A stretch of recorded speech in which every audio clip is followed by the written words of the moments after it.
kadrisandid, Kadriko, Kadriko, laske sisse kadrisandid, Kadriko, Kadriko, kadrid tulnud kaugelda, Kadriko, Kadriko, kadrid tulnud kaugelda, Kadriko, Kadriko, kadriküüned külmetavad, Kadriko, Kadriko, kadriküüned külmetavad, Kadriko, Kadriko, kadrivarbad valutavad, Kadriko, Kadriko, kadrivarbad valutavad, Kadriko, Kadriko.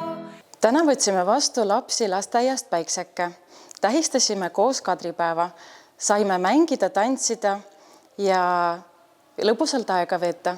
Selliste külaskäikude eesmärk on hoida Eesti traditsiooni ning tutvustada Sillamäe Eesti Põhikooli lastele.